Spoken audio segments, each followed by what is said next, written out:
चाय का साथी को धन्यवाद करता हूँ। आज एक ऐतिहासिक दिन मैं बोलूँगा जिसके अंदर रोजगार विभाग, M3M फाउंडेशन और ग्रेडअप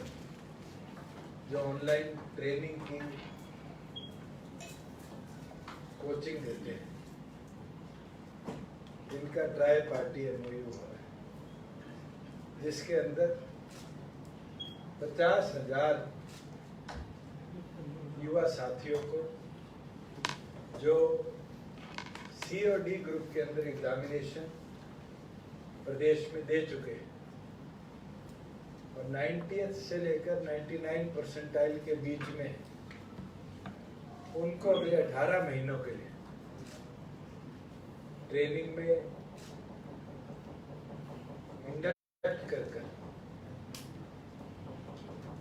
उनकी एग्जामिनेशन क्वालिटी इंप्रूव, इंटरव्यू कैसे दिया जाए उसकी ट्रेनिंग, इस प्रकार से तैयारी कराएंगे। टॉप 1000 जो उन 50,000 में होंगे उनको फिर उससे एक लेवल ऊपर लाइव कोचिंग और एडिशनली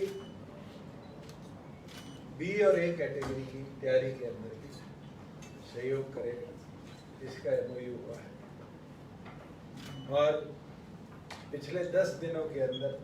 जब इस प्रोग्राम पे चर्चा हुई थी, M3M फाउंडेशन के सहयोग से और ग्रेडअप की पूरी टीम के मदद के साथ हमारे MOS employment Anoop ji, ACS employment TC Gupta ji, और आज हमारे बीच में नहीं है director general employment doctor Rakesh Gupta ji, जिनने पर्सनली इस टास्क को लिया। देश के अंदर इस तरह की ऑनलाइन ट्रेनिंग कराने वाली अनेक कंपनीज के साथ चर्चा कर ग्रेडअप को चुनने का काम किया और 80 लाख से 1 करोड़ जो CSR का सहयोग M3M फाउंडेशन इस ट्रेनिंग प्रोग्राम में दी थी, उनके साथ टाइप किया।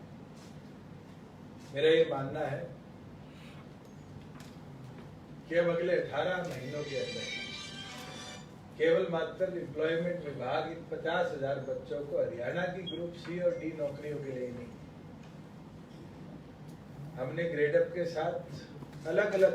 एग्जामिनेशंस, चाहे वो इंडियन रेलवे जो सबसे बड़ा एम्प्लॉयमेंट बैंक है उसकी तैयारी, हमारे बीच में दूसरे प्रदेश जैसे पंजाबी बोलने वाले और लिखने वाले बच्चों को जो हमारे 8 जिलों के अंदर अधिक मात्रा में है, उनको पंजाब के ग्रुप C और D की तैयारी, हिंदी भाषी क्षेत्र के अंदर चाहे वो मध्य प्रदेश हो, राजस्थान हो, उत्तर प्रदेश हो, दिल्ली हो या केंद्र सरकार के SSC के मिलिट्री के एग्जामिनेशन की तैयारी, उसके अंदर ग्रेडअप कोऑर्डिनेट करेंगे। आपको याद होगा पिछले वर्ष इंजीनियरिंग के JEE के एग्जामिनेशन के रिजल्ट आए थे और 78 में से 2 हरियाणा के बच्चे थे। उसके अंदर ये सामने आया था कि गेट्स की तैयारी के अंदर भी हमारे बच्चों की रुचि कम रहती है। गेट्स जैसे टेक्निकल एग्जाम की भी तैयारी हमारे इस प्रोग्राम में उन 50,000 स्टूडेंट्स को कराने का काम। इसके लिए वीकली मॉनिटरिंग खुद हमारे ACS इस पूरे प्रोग्राम की करेगी और हर महीने उन 50,000 बच्चों का रिव्यू किया जाएगा और जो नॉन एक्टिव बच्चे हैं उनकी जगह नए बच्चों को टाइमली बेसिस पर करेंगे कि ये प्रोग्राम जिस सोच और दिशा के साथ हमने बनाया है ये सक्सेसफुल हो और ज़्यादा से ज़्यादा इसके अंदर हम देश भर के एग्जामिनेशन में हरियाणा के स्किल्ड बच्चों को अपॉर्चुनिटी देने का काम करें। हमारा उद्देश्य यही है कि इस पूरे प्रोग्राम को 70-30 रेशो में डिवाइड किया जाएगा और 70-30 का मतलब है 30 अर्बन 70 रूरल, जो हमारे प्रदेश के पॉपुलेशन का रेसिडेंट भी है। और इसी सोच के साथ किया जाएगा कि जो बच्चा 1 से 1.5 घंटा डेली कोचिंग के लिए शहर की ओर ट्रांसपोर्ट करता है, उसके आने जाने के टाइम को हम कट डाउन कर पाए और उस 1-1.5 घंटे के अंदर भी उसको एडिशनली हम ट्रेन कर पाए। इसके अंदर आगामी 18 महीनों में हर हफ्ते जो उसका फील्ड ऑफ इंटरेस्ट है, उस फील्ड ऑफ इंटरेस्ट के वीकली एग्जामिनेशन होंगे टाइम, और पिछले 5 साल के पूरे देश भर के कॉम्पिटिटिव एग्जामिनेशन के क्वेश्चनेयर हो, रीडिंग मटेरियल हो, टीचिंग मटेरियल हो, उसको विस्तारित तरीके से उनके पोर्टल पर हम उपलब्ध करें। और एक ही उद्देश्य है कि आज जहां हम आर्म फोर्सेस के अंदर तो 10 से 11% देश का हिस्सा है, मगर जब जॉब्स की बात आती है तो हम 2% आ जाते हैं। इस टारगेट को बढ़ाया जाए और अगले 18 महीने के अंदर इसको 7 से 8%, 2% से हम ले जाने का काम करें कि हरियाणा प्रदेश के बच्चे को स्किल करके हम देश के प्रत्येक रोजगार के लिए सक्षम बना। और आज खुशी के साथ आपके साथ साझा कर सकता हूं कि हरियाणा पहला राज्य देश के अंदर है जिसके एम्प्लॉयमेंट विभाग ने किसी CSR के सहयोग से इतने बड़े लेवल पर युवाओं को शिक्षित करने के, स्किलिंग करने के, कोचिंग देने के ऊपर कदम उठाने का काम किया। और मैं तो धन्यवाद करूंगा M3M फाउंडेशन का भी और साथ में ग्रेडअप का भी, जिनने इस 10 दिन के स्पैन के अंदर हमारे साथ टाइप भी किया और इतने बड़ी मात्रा में हरियाणा के युवाओं को स्किल करने के लिए अपना सहयोग देने का काम किया। तो आपके सवाल? इसका चयन कैसे होगा? 40,000 बच्चों का या उसका? स्टाफ सिलेक्शन कमीशन से हमने परसेंटाइल जो बच्चों की है उनकी 13 लाख की डिटेल्स, जब मैंने पिछली बार आप लोगों के साथ वार्ता करी थी, साझी करी, और उन 13 लाख को रोजगार भवन के कॉल सेंटर से हमने पिछले 1 महीने के अंदर कॉलिंग भी करी और उसके अंदर जो टॉप 10 परसेंटाइल के अंदर से बच्चे हैं उनको हमने इस प्रोग्राम में इंडक्ट करने का काम किया। जिसने भी हरियाणा प्रदेश के स्टाफ सिलेक्शन के अंदर C और D ग्रुप के लिए एग्जामिनेशन पिछले सालों में दिए थे, उन तमाम बच्चों के साथ चर्चा करने के बाद उन 50,000 युवा साथियों की हमने सूची बनाई। और हमारा टारगेट ये है कि आज हम C और D की बात कर रहे हैं, आने वाले दिनों में इसी तरीके से CSR के सहयोग के साथ हम और टाइप करेंगे और फिर A और B ग्रुप की नौकरियों के लिए भी 25,000 जो केपेबल हमारा यूथ है, जो इंटरव्यूज के अंदर चाहे वो UPSC हो, चाहे वो HPSC हो, चाहे किसी और प्रदेश की पब्लिक सर्विस कमीशन के अंदर हो, रह गया कुछ परसेंटेज, उसको इंडक्ट कर भी उसको भी ट्रेन करेंगे, चाहे वो कोचिंग की सहयोग हो, चाहे उसकी एजुकेशन। ये जो हर महीने रिप्लेस आपने कहा है कि जो नॉन इफेक्टिव जिनका रिव्यू किया जाएगा वीकली और महीने के बाद जो है उसके अंदर चेंजेस हो सकते हैं, इसका क्या रहेगा प्रोसेस? अगर कोई बच्चा महीने के अंदर अपने टाइमली एग्जामिनेशन नहीं देता, कोई बच्चा पोर्टल पे लॉगिन ही नहीं करता, तो उनको रिव्यू कर जो नेक्स्ट कैंडिडेट है, जैसे 50,000 हम लेंगे तो 50,000 1, 2, 3, 4, 5 भी होंगे, उनके साथ साथ उनको हम चेंज करते रहेंगे। मगर एक चीज और साझी करूं कि हमारे जितने रोजगार ऑफिसेज हैं, एम्प्लॉयमेंट ऑफिस है डिस्ट्रिक्ट लेवल पर भी, सब डिवीजन लेवल पर भी, उनको डिस्ट्रिक्ट और सब डिवीजन लेवल के पोर्टल हम बना कर देंगे। और जो बच्चा इस प्रोग्राम में उस डिवीजन से है, उस रोजगार ऑफिस के साथ अटैच्ड है, उसकी भी ऑफिस लेवल तक मॉनिटरिंग हम करवाएंगे कि अगर उसको कोई बुक्स चाहिए, किसी प्रकार की कोई हेल्प ग्राउंड पे चाहिए लाइब्रेरी के अंदर, तो उसको लोकल लेवल पर हम सहयोग कर पाएंगे। तो केवल मात्र हेड ऑफिस लेवल पर वीकली नहीं, वीकली इसको सब डिवीजन लेवल पर भी, क्योंकि हमने नए 11 सब डिविजनल ऑफिस और प्रदेश के अंदर इस वित्त वर्ष में खोले हैं। तो उसी टारगेट के साथ है कि हम तमाम 67 हमारे सेंटर्स के अंदर सक्सेसफुली हमारे बच्चों को ट्रेन भी कर पाए और उनको जो जो थोड़ी थोड़ी मदद चाहिए वो टाइमली होगा। जो बच्चे थे उनको कॉल हो चुकी है,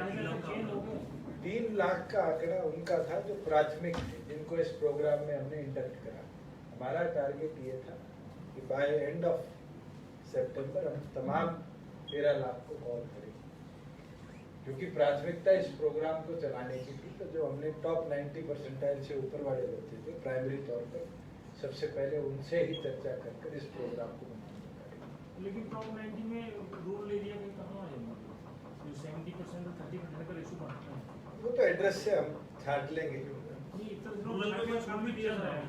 चयन हुआ नहीं। मैं तो इतना बता सकता हूँ कि जानकारी, क्योंकि एक इशू आया है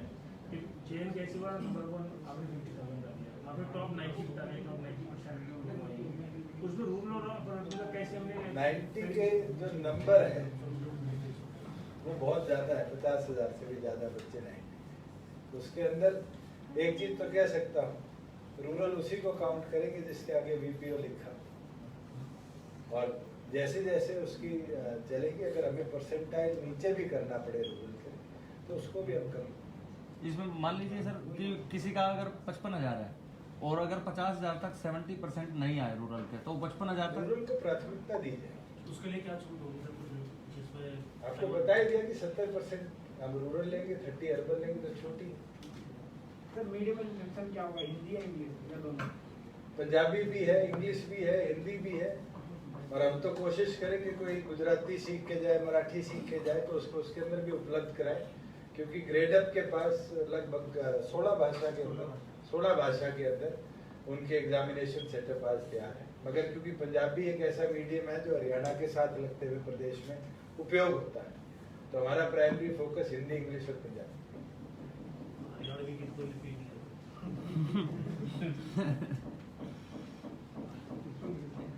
एक इसके अलावा विधानसभा सत्र की बात करें, लगातार जिस तरीके से मुख्यमंत्री कोरोना पॉजिटिव हुए, विधानसभा स्पीकर हुए,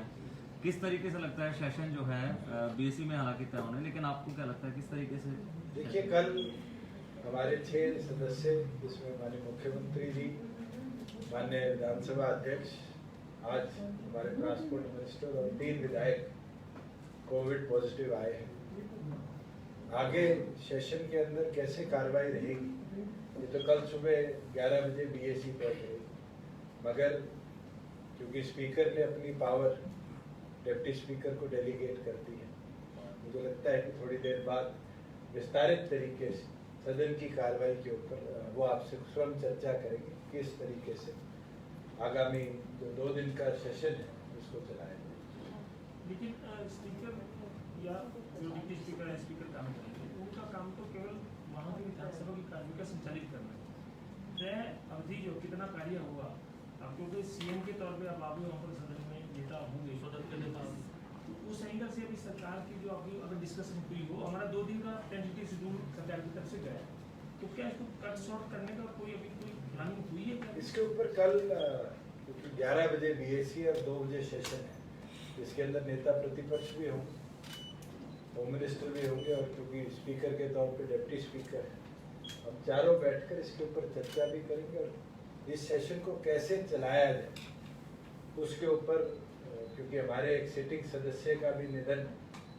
इन 6 महीने के अंदर हुआ है, तो बिचरी भी उनको हम कल देंगे।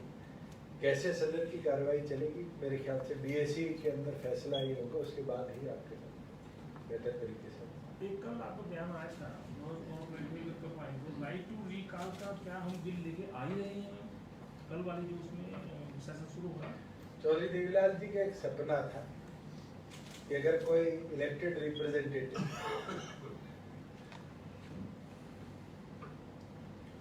अपना मत खो देता है जनता के अंदर, तो उसको राइट टू रिकॉल का अधिकार जनता को मिलना चाहिए। और इसके ऊपर हमारी चर्चा भी हुई सरकार और फिर ये निर्णय लिया गया और हम प्रयासरत हैं कि इस सेशन के अंदर सदन में भी इसके ऊपर चर्चा हो, सदन के सहमति के साथ प्रदेश के अंदर, क्योंकि डायरेक्ट इलेक्टेड पंचायती राज रिप्रेजेंटेटिव सरपंच के ऊपर निरंतर हम देखते हैं कि अलग अलग आरोप लगते हैं। जब इलेक्टेड लोग जनता के मत से इलेक्ट होकर आते हैं, क्योंकि प्रदेश के अंदर कानून हम पंचायती राज और अर्बन लोकल बॉडीज लेवल तक के तो बना सकते हैं, इसलिए हमने ये निर्णय लिया है कि हम सदन के आगे प्रस्ताव रखेंगे कि प्रदेश में आगामी जो पंचायती राज इलेक्शन हो उसके बाद राइट टू रिकॉल की व्यवस्था बनाई जाए, जिसके अंदर सरपंच अगर गांव का फेस खो देता है तो गांव के वोटर्स के पास अधिकार होना चाहिए कि उसके विरुद्ध के अंदर वोट डालकर मिनिमम 1 साल की अवधि उसके सरपंच की जब खत्म हो जाए तो उसको हटाकर नए सरपंच की नियुक्ति की ओर कदम उठाए। बिल लेके आना पड़ेगा ना। बिल लेके आए। सब कुछ और कॉमन मिनिमम प्रोग्राम से संबंधित बिल भी नए 50% महिलाओं को पंचायत में जो आने की बात की 75% बताया, उनको लेकर के क्या आपकी तैयारी की आप? मेरे ख्याल से केवल मात्र कॉमन मिनिमम ही नहीं, चाहे 7A के अंदर तब्दीली की बात हो, चाहे हमारी रजिस्ट्रीज की कैंसिलेशन की पावर रजिस्ट्रार जो कि DC होता है उसको देने की बात हो, कई ऐसे अहम बदलाव हैं। कल BSC जो डिसाइड करेगी लेजिस्लेटिव बिजनेस कैसे आएगा उसके अंदर फिर वो सारे आपके सामने होंगे, चाहे वो अर्बन लोकल बॉडीज के रिलेटेड हो, टाउन कंट्री प्लानिंग के हो, स्पोर्ट्स के हो। मुझे लगता है कि आगामी दिनों के अच्छे बदलाव, प्रोग्रेसिव बदलाव हमें लॉज के अंदर प्रदेश में। आप पीछे राज्यपाल साहब से भी मिले थे, तो वो 75% का जो बिल था, क्योंकि अब ऑर्डिनेंस को हम बिल के तौर पर लेके आ रहे हैं तो हमने राज्यपाल से आग्रह किया है कि हम उसको विड्रॉ कर दें, फ्रेश बिल उसी सब्जेक्ट के अंदर विधानसभा में पेश करें। तो हमने राज्यपाल को लिख दिए कि हम उसको विड्रॉ करते हैं, हमारी ओर से चला। तो लेकिन उससे पहले वो राष्ट्रपति को भेज चुके थे, उस पर राज्यपाल के पास पावर है कि वो उसको हम विड्रॉ। भेजेंगे कि हम पास करें। और बिल में वही जो बातें एलान ने लिखी थी और फिर वो जो संवैधानिक मामला आया था वो तो फिर बिल में फिर वही इशू आएगा। आप बिल तो आने दो, या उसको हम रद्द नहीं करते। अब बिल आने दो, आपको अच्छी तरीके से समझ। दोनों विषयों का बिल है, 50% महिलाओं का जो पंचायत 50% महिलाओं का है, 8% BCA की रिजर्वेशन है, राइट टू रिकॉल है, कई ऐसे बदलाव हैं 75% जो प्रदेश के पंचायती राज को भी चेंज करेंगे। 75% युवा के रोजगार को भी नई दिशा देने का काम करेगा। अगर हम टाउन प्लानिंग का 7A अमेंडमेंट देखें, रजिस्ट्रेशन के अंदर डीड कैंसिलेशन की पावर देखें, तो शायद ये हमारे रेवेन्यू सिस्टम को भी दुरुस्त करने का काम करेगा। और जिस तरीके से एक चीज ध्यान भी करना चाहूँ कि कल सुबह से हमारे अर्बन एरियाज के अंदर भी रजिस्ट्रेशन की ऑनलाइन बुकिंग शुरू हो चुकी है और अच्छे तरीके से हमें जो डाटा आया है वो बताता है, एग्जैक्ट नंबर तो मैं अभी साझा नहीं कर पाऊंगा, मगर वो बताता है कि किस अच्छे तरीके से जो ULB और टाउन प्लानिंग का NOC का और साथ में उनके फीस पेमेंट का जो ऑनलाइन पोर्टल प्रदेश सरकार ने प्रस्तावित किया था वो बना है और रेवेन्यू सिस्टम के साथ दुरुस्ता के साथ वो चल रहा है। आने वाले दिनों के अंदर जो दिक्कतें हमें आती थी उसमें बहुत बेहतरीन सुधार। तो अब रजिस्ट्रेशन की ठीक है, अगर ऑनलाइन बुकिंग खुल गई है तो अगले सोमवार से रजिस्ट्रेशन टोकन अभी 1 हफ्ते का हमने अर्बन एरिया की ऑनलाइन बुकिंग शुरू करी थी जो नेक्स्ट वीक से एक्टिव। जो टाउन कंट्री प्लानिंग का जो NOC उनका 14 दिन का डीम्ड अप्रूवल का सॉफ्टवेयर अपडेट आया है कि अगर टाउन प्लानिंग किसी भी NOC के ऊपर 14 दिन एक्शन लेगी तो वो इंडस्ट्री जैसे डीम्ड अप्रूव करती है वैसे ही डीम्ड अप्रूव। तो 14 दिन तो रजिस्ट्री रुकी रहेगी, तो पहले प्रोसेस में तो 40 दिन भी रुकती थी। हम वही कहना है कि उसके अंदर ऑफिसर्स के ऊपर ये डायरेक्शन है कि वो 14 दिन में इसको निपटाएं। तो पहले अपॉइंटमेंट ली, रजिस्ट्रेशन की जो टेम्पलेट आपने दिए हैं, अपॉइंटमेंट लेने की जरूरत नहीं है। पहले आपकी कोई भी प्रॉपर्टी आईडी है, अगर वो फ्लैग होती है अर्बन लोकल बॉडीज की, तो आप अर्बन लोकल बॉडीज की वेबसाइट पर डाइवर्ट हो गए। उसके अंदर दो आपके चार्जेस के ऊपर आपको एनओसी चाहिए होती है, एक डेवलपमेंट चार्ज पे, एक प्रॉपर्टी टैक्स पे। दोनों की ऑनलाइन पेमेंट हो सकती है। दोनों की ऑनलाइन पेमेंट अगर होगी तो वो आपको पेमेंट होते ही दोबारा रेवेन्यू डिपार्टमेंट की वेबसाइट पे डाइवर्ट कर देगा और उसमें आपकी प्रॉपर्टी आईडी पे ग्रीन टिक लग जाएगी। इसी तरीके से अगर कोई 7A एरिया के अंदर है, कंट्रोल्ड एरिया, अगर उसके अंदर कोई ऑब्जेक्शन लगती है तो आपको कंट्री टाउन प्लानिंग की वेबसाइट के ऊपर अप्लाई करना पड़ेगा ऑटोमेटिकली, और आप अप्लाई करें डाइवर्ट हो जाएगी 7 ऑटोमेटिक। जब तक आपकी ये एनओसीज नहीं आती, जब तक ये ऑब्जेक्शन फ्लैग ऑफ नहीं होते, आपकी रजिस्ट्री की बुकिंग नहीं है। और जिस दिन आपकी एनओसीज क्लियर हो जाती है या ग्रीन टिक आ जाता है, you are good to go for registry. और जो हमने 7 का जो अमेंडमेंट को भी लेके आने हैं तो भी तो टीसीपी के पास तो पुराना एक्टिव पड़ा है, जो 2 कनाल का अभी एग्रीकल्चर लैंड का, तो उसका क्या बना उसको हमने पीछे कैबिनेट के अंदर और ड्रेस के माध्यम से। अच्छा, एक विषय जो काफ़ी दिनों से अभी आपका बयान उसके लिए है, बाकी पे है, जो एससीटी की रिपोर्ट थी, एससीटी की रिपोर्ट नीचे होम मिनिस्टर की तरफ से पास होकर चली गई, उस पर आपका बयान आता है। उसके बाद चीफ मिनिस्टर ऑफिस से चीफ सेक्रेटरी के पास चला गया, चीफ सेक्रेटरी ऑफिस से भी वापस चला गया। एससीटी में जो बात अभी तक आपको पढ़ी हुई आपने, अब तक आबकारी विभाग में क्या दोष है? मैं बेहतर रहेगा आपके साथ एक दिन आराम से बैठ के आधा घंटा सिर्फ आबकारी विभाग पे लगा, क्योंकि कई ऐसी चीजें हैं जो मैं आपके साथ साझी करूंगा पिछले 1 क्वार्टर की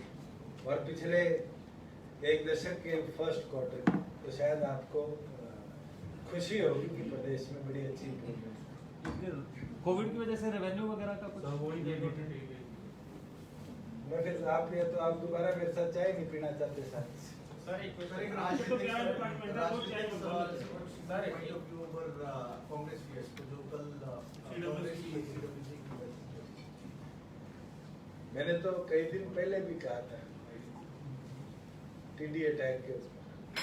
और मुझे लगता है प्रदेशों में हो रहा था, अब केंद्र में भी होने लगे। सर एक क्वेश्चन है, सवाल ये है सर कि हमारे जो विधायक हैं जिनको या सांसद हैं कोरोना हुआ है, हम दावा करते हैं कि हमारे हरियाणा की स्वास्थ्य सेवाएं बेहतर है, लेकिन सर जब किसी नेतागण को, जनता के नुमाइंदे को, रिप्रेजेंटेटिव को कोरोना हुआ तो ऑलमोस्ट सबको प्राइवेट हॉस्पिटल गए, तो इसको क्या समझे सर? देखिए, अधिकतम लोग, क्योंकि हमारे यहाँ फैसिलिटीज गवर्नमेंट ऑफ हरियाणा और हेल्थ मिनिस्टर इस पे बेहतर बता पाएंगे, ऑलरेडी डेजिग्नेटेड है कि अगर कोई कोविड पेशेंट आता है तो हर डिस्ट्रिक्ट लेवल पे हॉस्पिटल निर्धारित है और उन्हीं हॉस्पिटल्स के अंदर उनका ट्रीटमेंट होगा। और तमाम डिस्ट्रिक्ट्स के अंदर मेरे ख्याल से CMO के यूएल के अपने ऑब्जर्वेशन के अंदर सारे हॉस्पिटल्स चल रहे हैं। और आज अगर रिकवरी रेट की हम बात करें, नहीं सर क्वेश्चन थोड़ा दूसरा हो गया। मैं भी आ रहा हूँ, आपकी सोच में उस पर भी आ जाता हूँ, प्राइवेट क्यों जाते हैं सरकारी क्यों? थोड़ा हवाई जहाज पर घूम रहे तो इसके अंदर एक ही चीज है, क्योंकि गुड़गांव के अंदर डेजिग्नेटेड हॉस्पिटल्स के अंदर हमारा 10 सेक्टर का सिविल हॉस्पिटल, क्योंकि पिछले दिनों उसको डीलिस्ट कर दिया गया था क्योंकि 100 बेड से 200 बेड बने, तो उसके अंदर 8 प्राइवेट हॉस्पिटल्स को हमने डेजिग्नेट किया था। और कोई भी व्यक्ति होता है तो फिर उन 8 प्राइवेट हॉस्पिटल्स के अंदर उनका ट्रीटमेंट किया जाता है। जवाब आ गया? सेवाएं इस लायक नहीं है कि जब